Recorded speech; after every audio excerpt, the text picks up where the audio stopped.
ওকে। আচ্ছা, আপনারা আমাকে শুনতে পাচ্ছেন?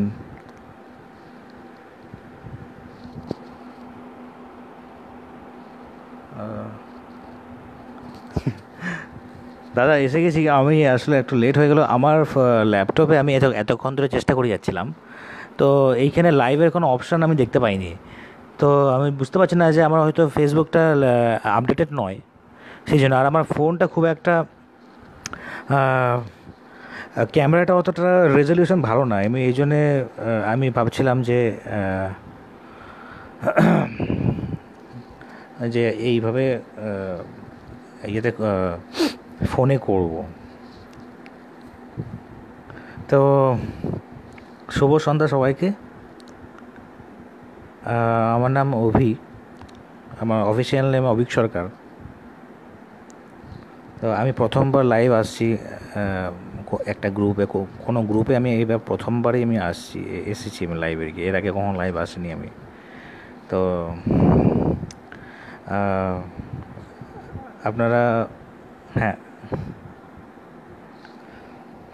আপনার আমার পেছনে এটা আমার লিভিং রুম কাম আমার স্টুডিও। যে এখানেই আমি আমার সমস্ত কাজ করি। তো হ্যালো, শুনতে পাচ্ছেন? হ্যালো। হ্যাঁ। তো ওই ওই তরফ থেকে আমি কোনো মানে কোনো কনভারসেশন আমি শুনতে পাচ্ছি না। এখানে কী কনভারসেশন করা যায় কি এরকমভাবে, ডাইরেক্ট ইন্টারাকশান? আমি জানি না, আমার কোনো আইডিয়া নেই।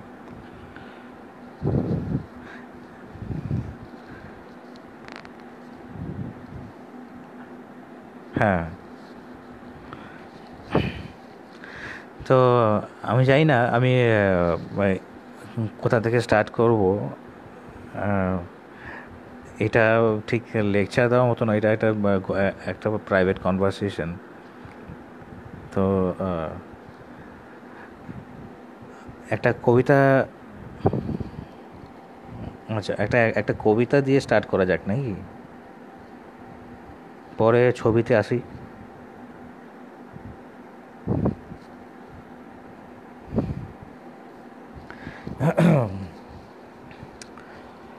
তো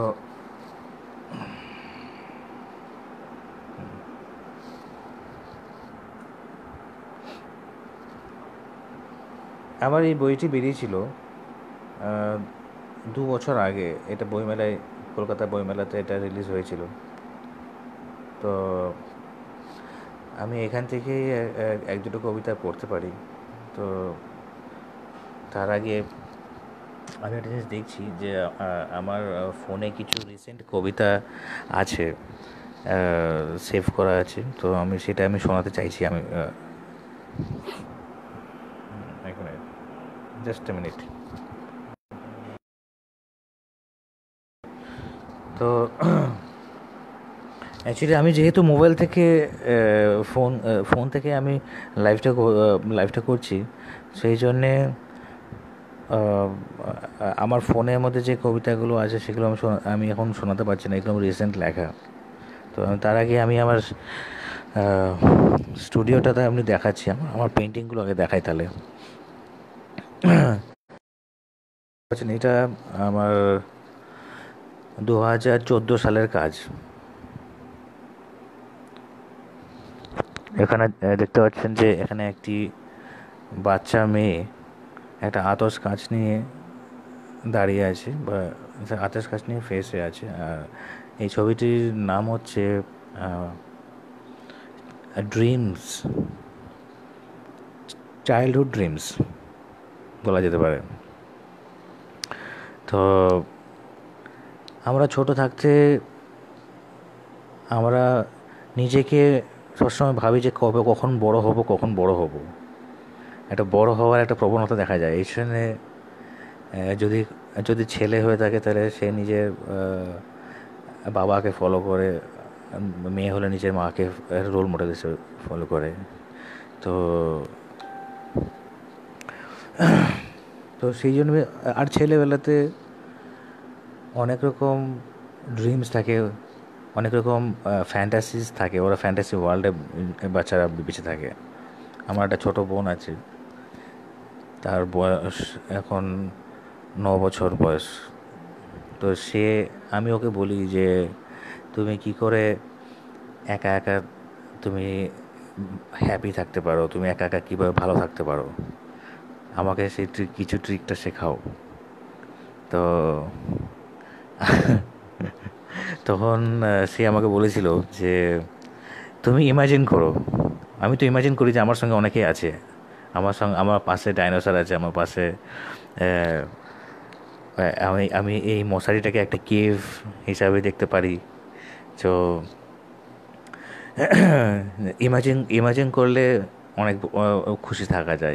ইমাজিনেশন এগুলো জাস্ট একটা গ্লিমস অফ ইমাজিনেশনস। বাচ্চারা কী কী ইমাজিন করে, তাদের ওয়ার্ল্ডটা কীরকম হয়। এখানে দেখুন, আমি এখানে রিয়েলি ছোট বাচ্চাদের ছবি আঁকা ছবির কিছু কাট আউট আমি এখানে পেস্ট করেছি, দেখতে পাচ্ছেন আপনি হয়তো।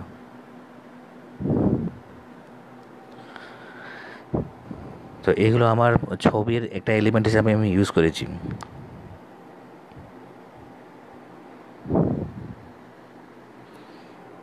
আমার ছোটোবেলাতে আমরা কার্টুন দেখতে দেখতে বড় হয়েছি। তো এখানে সেইগুলোরই একটা একটা ইমপ্রিন্ট বলা যেতে পারে, মানে স্মৃতি কিছুটা। এই জন্য আমি এইগুলোকে খুব বেশি প্রমিনেন্ট করিনি। এটা কিছুটা কিছুটা রয়ে গেছে, কিছুটা ক্ষয়ে গেছে, এরকম কিছু।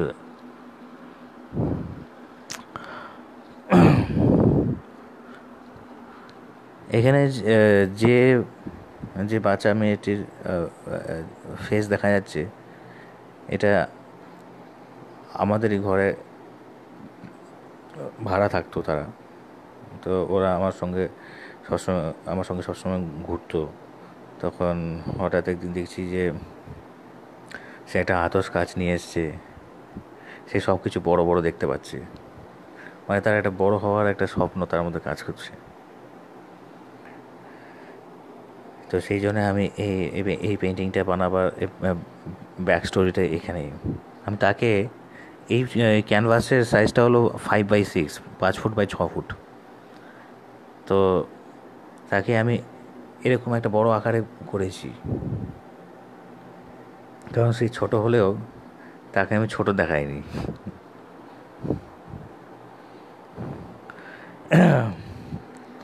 ঠিক আছে, শতদলদা বলছে যে একটা কবিতা শোনালে ভালো হয়। তো আমি তাহলে একটা কবিতাই শোনাই বরং।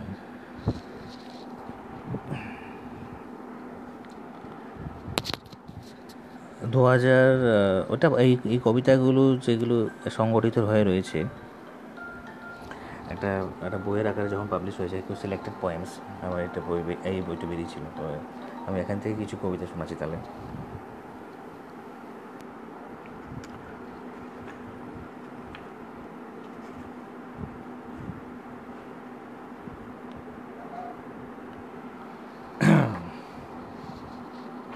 আমার কবিতার নাম প্রয়োজনীয়তা। একটি আর্মেচার, তাকে ঘিরে মাংসপেশি, চামড়া ইত্যাদি। প্রথমত খাদ্যবস্তু, ক্ষুধার্থের দৃষ্টিকোণে, হয়তো জন্তু অথবা মানুষ। দ্বিতীয়, দেহটি সিক্ত হয়, একটি মায়া যা কাম চেতনা, প্রাথমিক চাহিদার ঊর্ধ্বে তাই। ধরা যাক বিলাসিতা, গণতন্ত্রে সেটা অধিকার, জনগণ সংগ্রাম চলছে।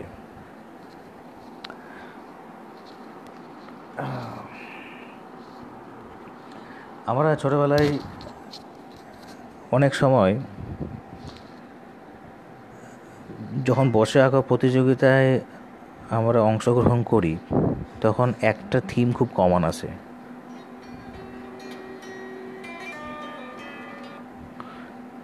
তো একটা থিম খুব কমন আসে, সেটা হচ্ছে শীতের সকাল। তো কিন্তু যে সময় আমরা ছিলাম, যে সময় আমরা যেরকম শীতের সকাল দেখে এসেছিলাম, যেখানে খেজুরের রস একদিকে জাল দেওয়া হচ্ছে, আরেকদিকে আহ, আমরা সেই হাঁড়ি করে সেই খেজুরের রস খাচ্ছি, সেই শিশিরে ভেজা ধান ক্ষেত, এরকম একটা চিত্র। যখন সোয়েটার পরে মা এদিকে চা বানাচ্ছে, উনুনের ধারে বসে আছে। তো এইগুলো দেখে আমার বড় হয়েছি। কিন্তু এখনকার শীতের সকালটা সেটা কীরকম হবে, সেটা নিয়ে আমার একটা কবিতা আছে। সে- এই কবিতাটার নাম হচ্ছে একটি শীতের সকাল। শীতের সকাল ভাবলে দৃশ্যত মননে যা নির্মিত হয়, বাস্তবিক তা পাল্টে গেছে বিগত এক দশকে। মাংকি ক্যাপের বিলাসিতা নেই কোথাও, রাত্রি ভরা খেজুর রস, কুয়াশার গন্ধ পায় না আর। জেল জেলে নাইটির আস্তরণে নিটোল কলপারে উন্মুক্ত, স্যাঁতস্যাঁতে বেড়ার ফাঁকে উকি মারে লালসা। হ্যান্ড পাম্পের বমিতে ভেজা গোড়ালির ঠিক ওপর থেকে শুরু হওয়া কামুক বনস্পতি, সেখানেই শীতের সকালের শুরু। নিয়ম করে জোড়া নিয়ম করে জড়ো হওয়া মফস্বলের ছেলেপিলে, তাদের প্রসঙ্গ একই আলোচনার ফাঁকে চায়না ফোন বাজিয়ে যায় কাটা লাগা। কোথাও আবার কার্বন পার্টিকেলে মেশে মেশে কাবাবের গন্ধ নির্মাণ করছে শীতের সকাল। বিবর্তনের যাত্রা পথে কালি কলমে, কখনো মিক্সড মিডিয়ায়। আমি খুব একটা ভালো আবৃত্তি করতে পারি না, তো ক্ষমা করবেন। আর আমি মাঝে মাঝখানে বলতে বলতে কিছু আটকে যায় আমার, এটা আমার একটা একটা প্রবলেম। কি তাও তাও তা তো বলতেই হবে, তা বলা ছাড়ি না।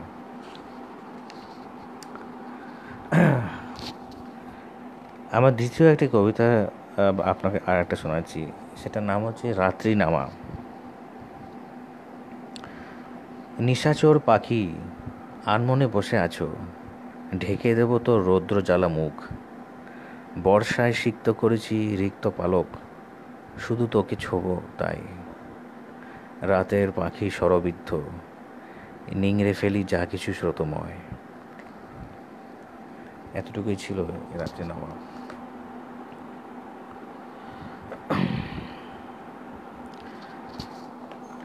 আর একটা কবিতা আমি শোনাতে চাইছি, যে এই কবিতাটি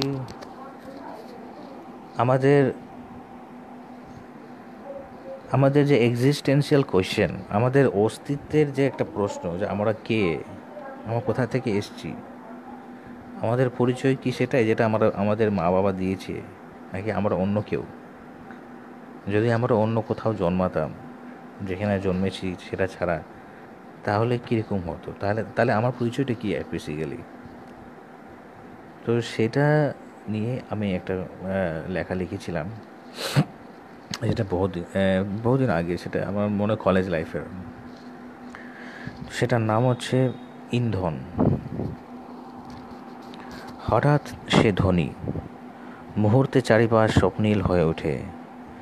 আমি দেখেছি অথবা জেনেছি তাকে ইন্দ্রিয় চেতনার ঊর্ধ্বেও কিছুটা। সে কি প্রেরণা, নাকি পরিপূরক আমার শিল্প ভাবনা? আলোহীন গহর বেয়ে সে খুঁজে নেয় অবয়ব, শেষে বলি তুমিই তো সে।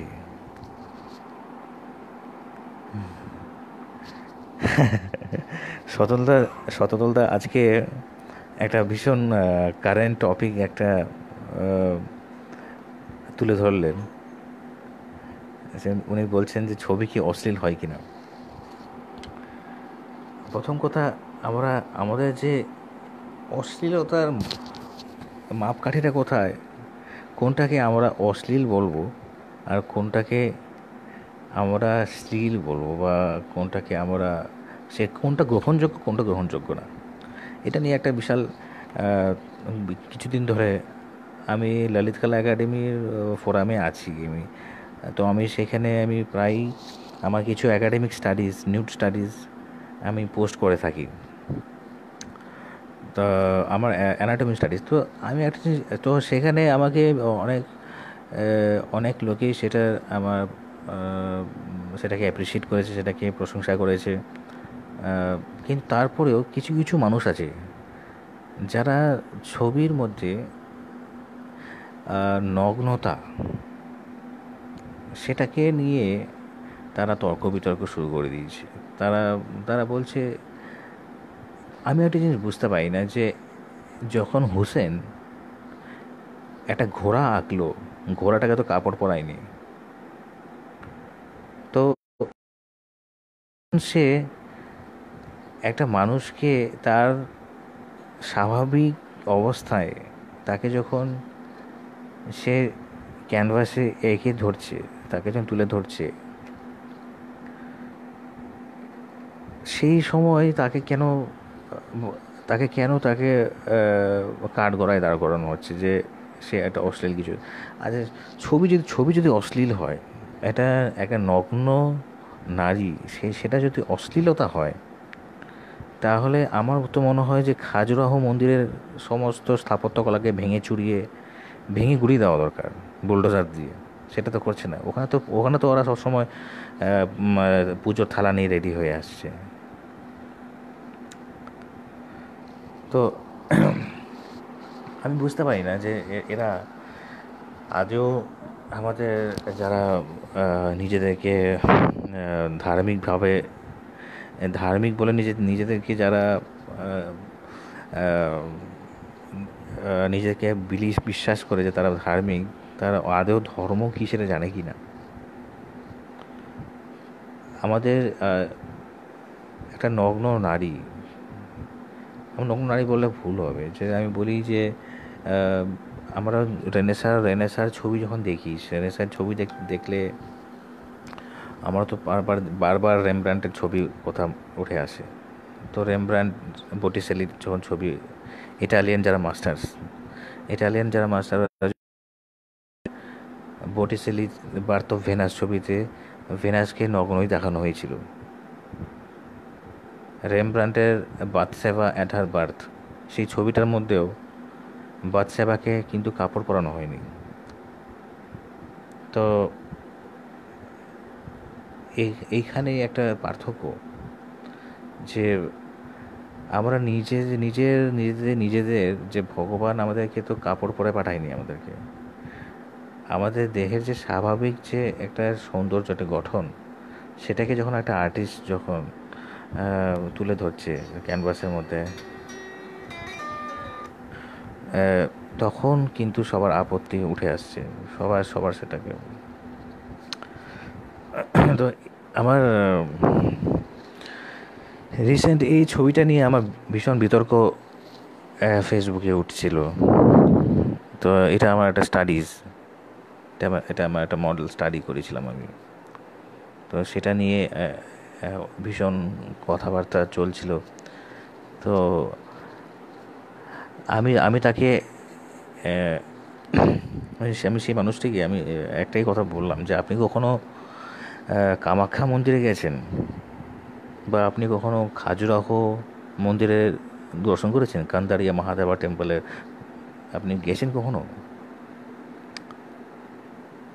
তো সে তো বলছে জানেদ, আমাকে বলছে যে इन बेहुदा ये तर्क देके तुम अपने आप को क्या साबित करना चाहते हो। तो আমি বললাম, ये बेहुदा तर्क नहीं है।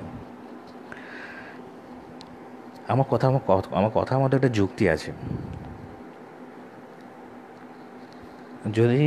যদি মা কালী যদি নগ্ন অবস্থায় দাঁড়িয়ে থাকতে, আমরা যদি সেটাকে পুজো করতে পারি, তাহলে আমি যদি একটা স্বাভাবিক একটা অ্যানাটমি স্টাডি করে থাকি, একটা মেয়েকে যদি নগ্ন হিসাবে দেখায়, তার স্বাভাবিক আকৃতিতে তাকে যদি দেখায়, স্টাডি করি, তাহলে আমি সেটাতে আমি কি কোনো অশ্লীল কাজ করছি?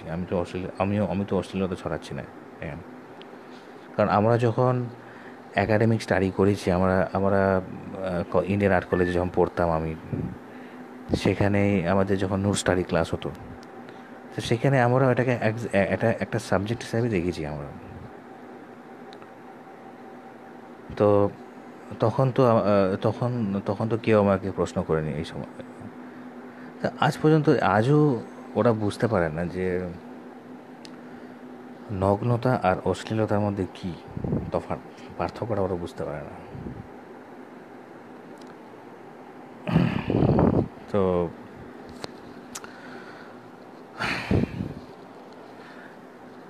তো এইভাবেই আমি জানি না যে আমাদের ভারতবর্ষের মানুষরা কতটা যারা নিজেদেরকে ভারতীয় বলে, যারা নিজেদেরকে বুক ঠুকে বলছে আমি ভারতীয়, তারা তারা ভারতকে কতটা চেনে, আমার সেটা নিয়ে অনেক সন্দেহ আছে। তো কারণ শিল্পের জন্ম ধর্ম থেকেই হয়েছে। ধর্ম আর শিল্প এই দুটো কিন্তু কোরিলেটেড বেসিক্যালি। আমি যদি পাশ্চাত্য পাশ্চাত্য ধর্মের ইতিহাস বা পাশ্চাত্য শিল্পের ইতিহাসের কথা যদি বলি, তাহলে সেখানেও এই কথাটি খাটে। কারণ খ্রিশ্চান আর্টের আগে এসছে গ্রিক আর্ট। তো সেই গ্রিক আর্টে যদি আমরা দেখি, তো গ্রিক আর্টে আমরা কী পাই? ডেভিড, গ্রিক দেবদেবী, অ্যাথিনা, অ্যাফ্রোডাইট, গ্রিক দেবতা জিউস, গ্রিক দেবী ভেনাস। তো এইসব এতগুলো ক্যারেক্টার উঠে আসে। তো সেই সব দেবদেবীগুলোকে যখন দেখানো হচ্ছে গ্রিক আর্টের মধ্যে, তখন তাদেরকে তাদের স্বাভাবিক ন্যাচারাল ফর্মে দেখানো হচ্ছে। তাই এই জন্য বলতে একটা আদর্শ পুরুষ যেরকম হওয়া দরকার, একটা গ্রিক স্কাল্পচার দেখলে তাকে সেটাই বোঝা যায় যে যেরকম গঠন হওয়া দরকার। এই জন্য বলছে গ্রিক আইডিয়ালিজম। এতটা নিখুঁত কখনো কারোর বডি হতে পারে না। তো সেই গ্রিক ধর্মের মধ্যে যেসব দেবদেবীগুলোরা আছে, তো সেগুলিকে গ্রিক আর্টিস্টরা, ফিডিয়াস বলুন, যে ক্লাসিক্যাল গ্রিকের যারা আর্টিস্ট ছিল, হ্যাঁ, তারা সেই সব দেবতা যারা আছে, যে ডাইনোসাস, যে ক্রিয়েটিভিটির যারা যে দেবতা ডাইনোসাস, তো ডাইনোসাসকে কিন্তু নিউডি দেখানো হয়েছিল। তো ডাইনোসাসের একটা হাতে আঙুরের একটা গোছা, আর সে নিয়ে দাঁড়িয়ে আছে। শেষে ডাইনোসাসকে বলা হয় যে সমস্ত ক্রিয়েটিভিটির দেবতা তিনি। ডাইনোসাসের কৃপা থাকলে ক্রিয়েটিভিটি আসে। তো সেই জন্যে এটা নিটসের গ্রন্থের মতো আমরা পাই ডাইনোসাসের উল্লেখ, যে ডাইনোসাস অ্যাপোলোনিয়ান অ্যান্ড ডাইনোসাস দুটো মত আছে। অ্যাপোলোনিয়ান মানে যেটা অ্যাপোলো, যে গ্রিক দেবতা, তার মধ্যে সে হচ্ছে পারফেকশনিস্ট। সে একটা যুক্তি, ব্যালেন্স, এইগুলোকে রিপ্রেজেন্ট করছে। আরেকদিকে ডাইনোসাস ইললজিক্যাল অথবা তার ভীষণ ইম্পালসিভনেস, ইললজিক্যাল বলাটা ভুল হবে, এক্সপ্রেশনিস্ট, সুরিয়াল। কারণ কবিতাকে আমরা খুব একটা, হ্যাঁ যুক্তিবাদী কবিতা হয়, কিন্তু কবিতার মধ্যে একটা সুরিয়াল ভাবনাও থাকে।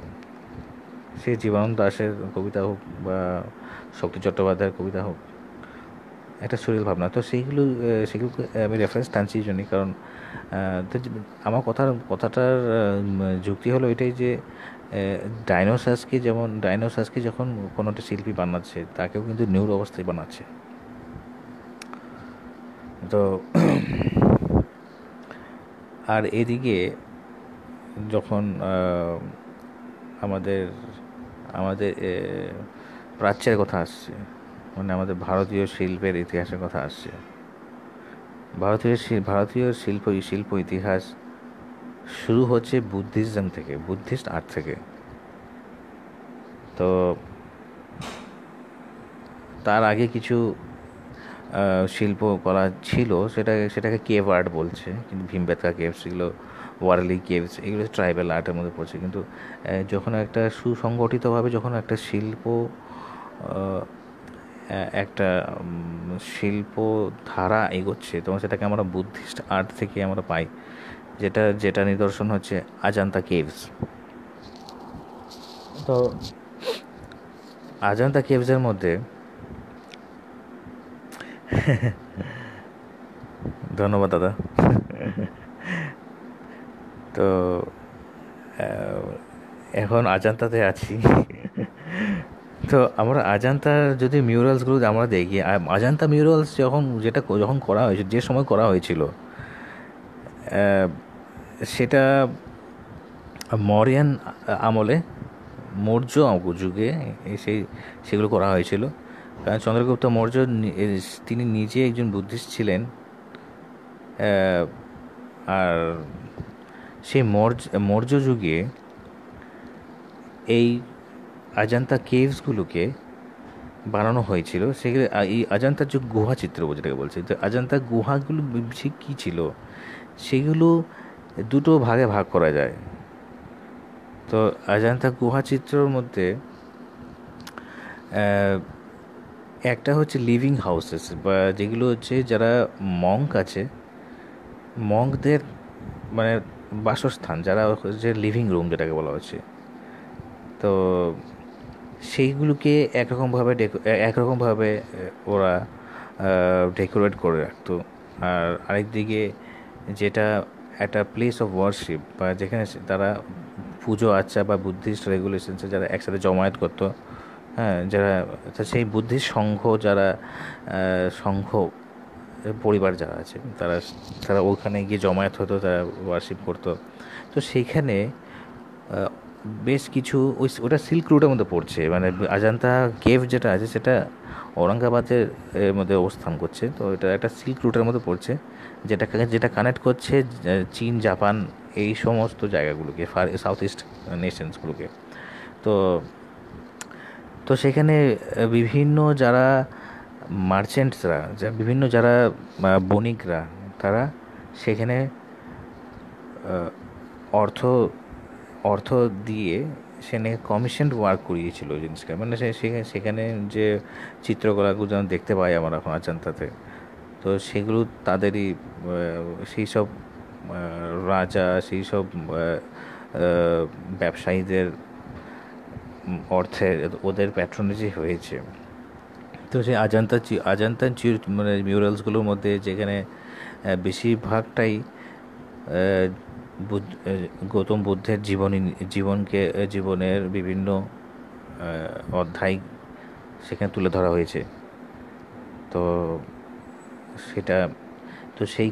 সেইখানেও আমরা দেখতে পাই যে সেটা বোধিসত্ত্বা পদ্মাপাণি, সে অনেক কটা কেভ আছে সেখানে। কেভ এখন যেটাকে চিহ্নিত করে, যখন ব্রিটিশরা এটাকে ডিসকভার করলো, সেই সময় ওরা এই কেভগুলোকে একটা চিহ্নিত করে রেখেছে, যে কেভ 1, কেভ 2, কেভ 5, এরকমভাবে অনেক চিহ্নিত করে। তো সেইখানে যে আমরা মিউরালগুলো দেখতে পাই, সেগুলোর মধ্যেও কিন্তু আমরা নিউডিটি পাচ্ছি, আমরা নিউড ফিমেল ফিগার্স পাচ্ছি আমরা।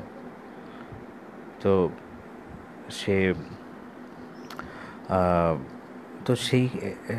তো আবার আমরা যদি দেখি যে এলিফ্যান্টা কেভস, তো সেখানেও কিন্তু আমরা প্রচুর এরকম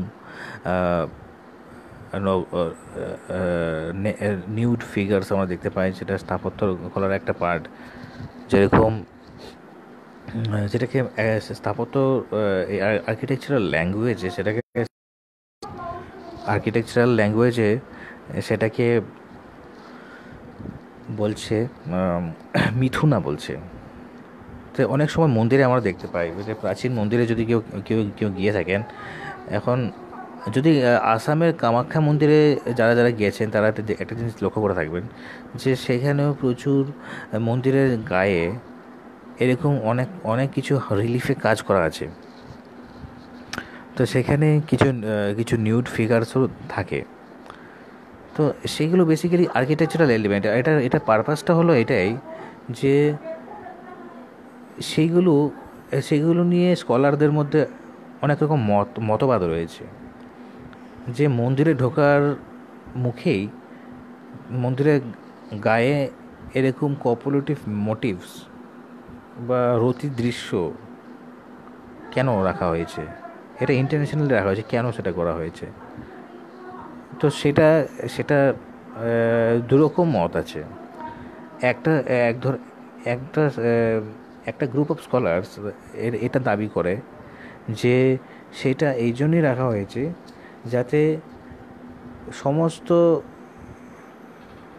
ডিজায়ার্স, ইচ্ছা, জাগতিক ইচ্ছাগুলোকে ত্যাগ করে তুমি ভগবানের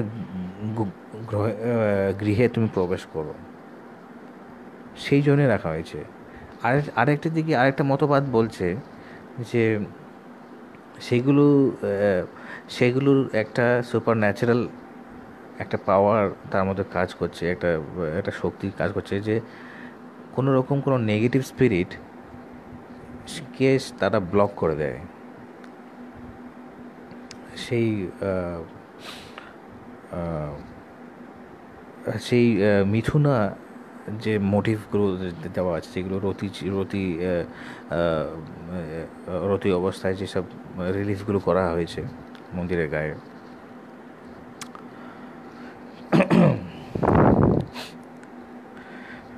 তো এটা গেল এখনও অবধি। আমি যেটা আমার জাস্টিফাই করার চেষ্টা করছিলাম যে what is the difference between nudity and vulgarity. Vulgarity আমরা কোন জিনিসটাকে বলবো? ভালগারিটি আমরা সেটাকে বলবো যে আজকে টিভিতে যদি কোনো একটা অ্যাড দেখি আমি, একটা একটা সাবানেরই বিজ্ঞাপন বলুন, একটা সাবানের বিজ্ঞাপন বলুন কি, ধন্যবাদ ম্যাডামকে,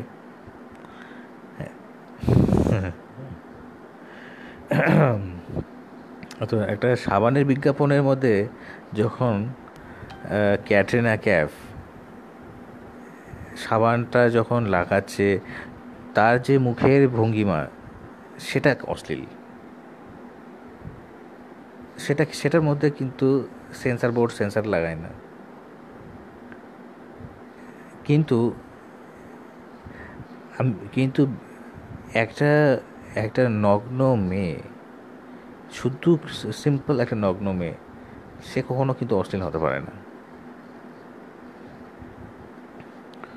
অশ্লীলতা অশ্লীলতা ভঙ্গিমা এক্সপ্রেশনের দ্বারা হয়, তার ইন্টেন্সিটি তার চোখে মুখে প্রকাশ পায়। যদি একটা মহিলা সে অপারেশন থিয়েটারে, সে ধরুন তার একটা কোনো রকম কোনো একটা তার কিছু পরীক্ষা নিরীক্ষা করার জন্য তাকে রাখা হয়েছে, তাকে কি আমরা নিউড বলবো? না, এরা তখন একটা সাবজেক্ট। একটা ডাক্তার যেরকম তার পেশেন্টকে একটা সাবজেক্ট হিসাবে দেখে, একটা আর্টিস্টও তার তার মডেলকে একটা সাবজেক্ট হিসাবেই দেখে। তার অ্যানাটমিগুলো স্টাডি করার জন্যই তাকে তার সৌন্দর্যটা, তার সেই সেই অ্যাস্থেটিক্সটাকেই তারা তুলে ধরার চেষ্টা করে একটা আর্টিস্ট। তো আমি আমার কলেজ লাইফের এক দুটো স্টাডি দেখাতে চাইছি, যেগুলো আমার কিছু পোর্ট্রেট স্টাডি ছিল, সেটা আমি একবার দেখাবো এখন।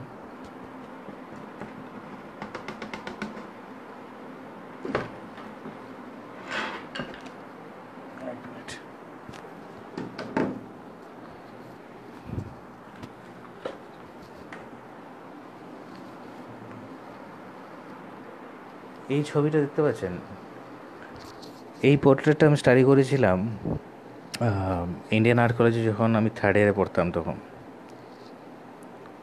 তো এই পোর্ট্রেটটি সে সময়কার একটা স্বাধীনতা সংগ্রামীর। যে ভীষণই অবসেস ছিল যে এটা ভেবে যে তারা আদেও স্বাধীন হয়নি।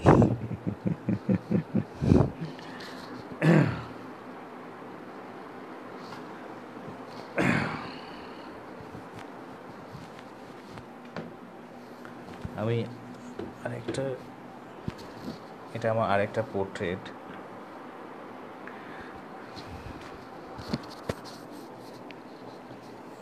ভীষণই একটা লাজুক প্রকৃতির মানুষ তিনি। এটাও আমার একটা স্টাডি কাজ আমার ইন্ডিয়ান আর্ট কলেজেরই করা। আর এখানে একটা স্টিল লাইফ আছে, স্টিল লাইফ দেখতে পাচ্ছেন। এই বটলগুলোকে আমরা স্টাডি করেছিলাম, এবার একটু ভালো করে দেখা যাচ্ছে মনে হয়।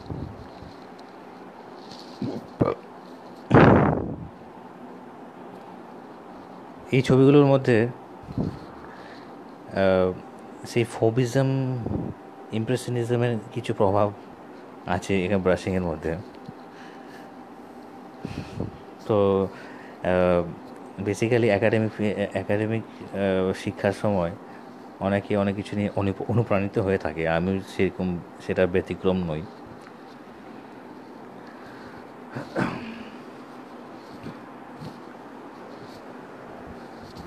এই ছবিটা 2014-তে আঁকা, 2014-এ। এখানে এই ছবিটার মধ্যে আমি ইভলিউশন থিওরি থেকে আমার এটা ইন্সপায়ার্ড হয়েছে যে একটা ছোটো অ্যামিবা থেকে প্রাণী জগৎ সৃষ্টি হচ্ছে, সেটারই কনসেপ্ট নিয়ে আমি এই ছবিটি আমি এঁকেছিলাম আমি।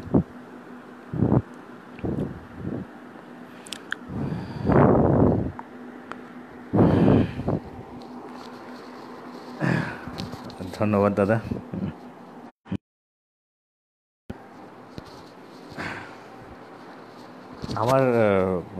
আমার কি সময় ফুরিয়ে আসছে? আমি জানি না কতটা, এখন মনে হচ্ছে 7:30 একটু অ্যাভাবই হয়েছিল। অলমোস্ট 5 মিনিটস বাকি আছে আমার মনে হয় এই লাইভ সেশন শেষ হওয়ার থেকে। তো আমি শেষ দুটি কবিতা পড়ে আমি এই সেশনটা শেষ করতে চাইছি।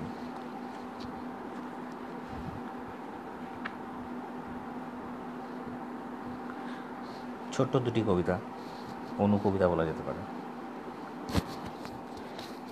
অনুকবিতাও ঠিক না, কবিতাটির নাম কথোপকথন।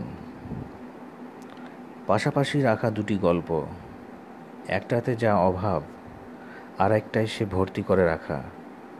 পরস্পর ঠোঁটে ঠোঁট রাখে, গল্প করে পাশাপাশি বাঁচার জেহাদ। অনেকটা পড়ে যাওয়ার পরও হাতের মুঠো খুলিনি। আমি রক্তবীজ, তোমার রক্ত ঘামে জন্মানো মৃত্যুহীন প্রেমিক।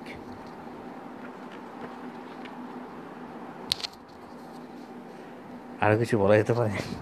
আমার মনে হয় এখানে এই আলোচনাটা শেষ করে দেওয়া দরকার। শতাতুলদা কী বলছেন?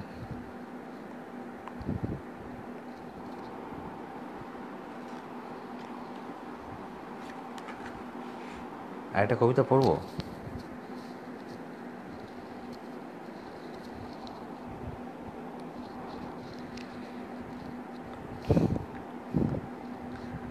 শতাতুলদা শুনতে পাচ্ছ?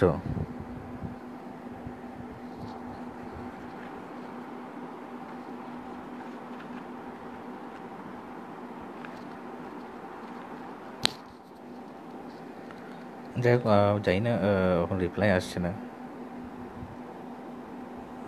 আমি একটা লাস্ট কবিতা পড়ছি তাহলে, নাকি?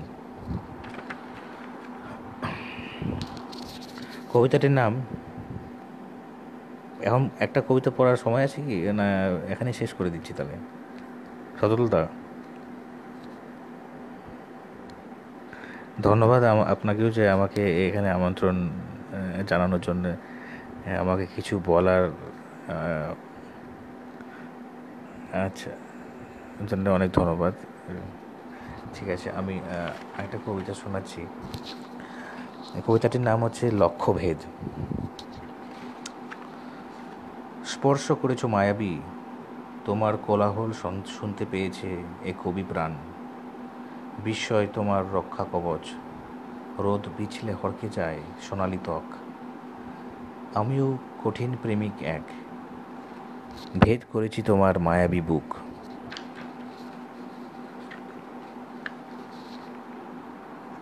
স্বীকারোক্তি, এটা লাস্ট কবিতা। আলেয়াদি, তোমাকে বলা হয়নি আমি বহুদিন আগেও প্রেমিক ছিলাম।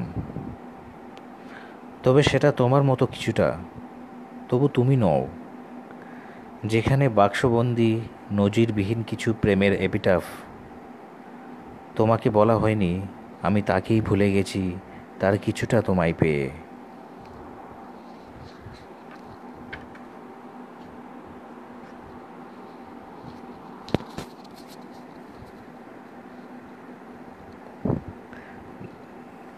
তো দাদা, সদলদা, এখানেই কি শেষ করব?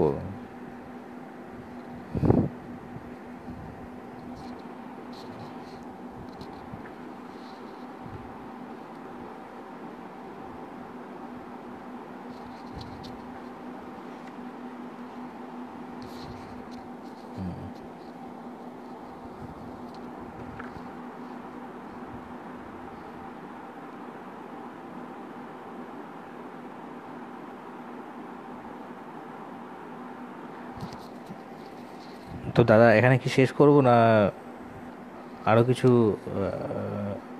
আরও কোনো কবিতা শুনবেন? ধন্যবাদ গৌরবদা।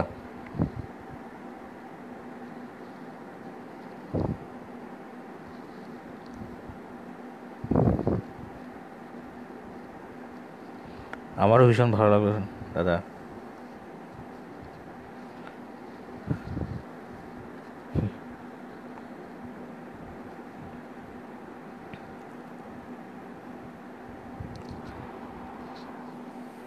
আজকে এই সন্ধ্যাটা ভীষণ ভালো কাটলো আপনাদের সাথে। আমি খুব সংগঠিতভাবে তো কোনো কিছু বলিনি, একটা প্রসঙ্গ থেকে আরেকটা প্রসঙ্গে অনেক মানে অনেক টেনে গেছি অনেকটা। তবে কারণ যেহেতু এটা এটা বেসিক্যালি সেমিনার নয়, আমি এটা একটা একটা ভীষণই প্রাইভেট, একটা ভীষণ সোশ্যাল একটা আলোচনা। ঠিক আছে, শতদলদা বলছে আরও দুটো কবিতা শোনাতে, তো তাই আমি তাহলে একটা কবিতা শোনাচ্ছি আরও। কবিতাটার নাম হচ্ছে মোক্ষ। সভ্যতা থেকে অসভ্যতায় যাওয়াকেই কালক্রম বলে। ভাবতে গেলে সময় অবিচল। আরও গভীরে যদি ভাবা যায়, সময় বলে কিছু নেই, আছে শুধু একই চক্রে বারবার ঘুরে ফিরে আসা।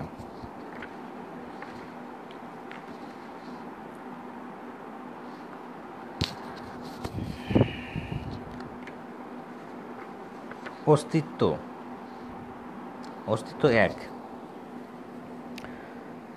SMS হয়ে জেগে আছো, ডিজিটাল অস্তিত্ব তোমার।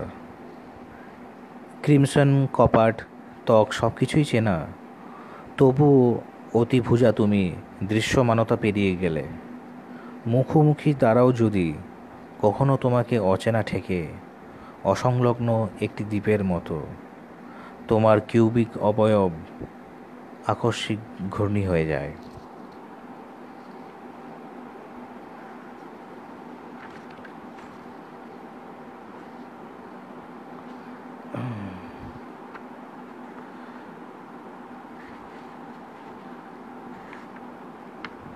হ্যাঁ,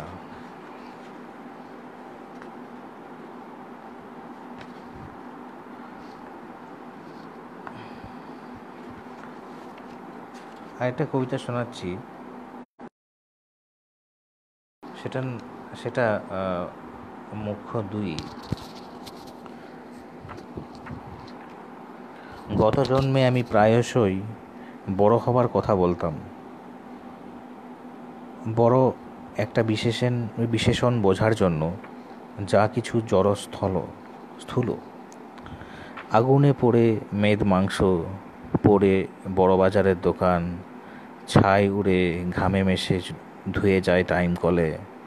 পুড়ছে কত প্রেম, উড়ছে কত প্রতিশ্রুতি। একটা জন্ম পেরিয়ে আরেক, তারও আর অনেক আগে। শুধু পড়লাম না আমি, পড়ছি না এখনো। ধন্যবাদ সতলদা, ধন্যবাদ গৌরবদা।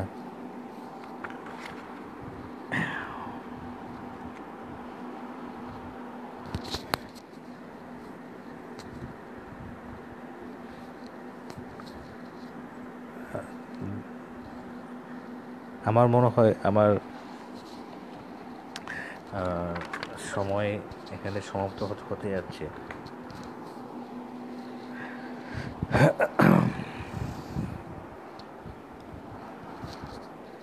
তো আমি এই এই লাইভটির পরিচালক সতলদাকে অনুমতি আমি নিতে চাইছি। ধন্যবাদ, ধন্যবাদ, অনেক ধন্যবাদ।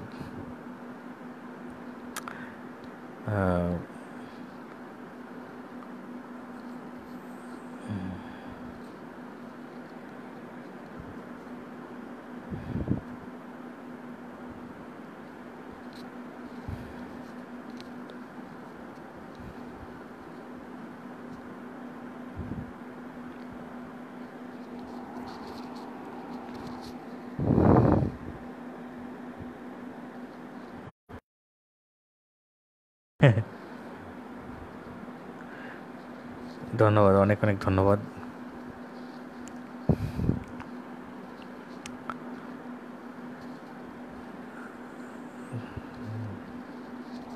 তাহলে আজকে এই আলাপ আলোচনা এখন যেহেতু 8:30 বেজে যাচ্ছে, আমার মনে হয় এখানেই এই লাইভটি শেষ করা যাক। সততলদা কী বলছেন?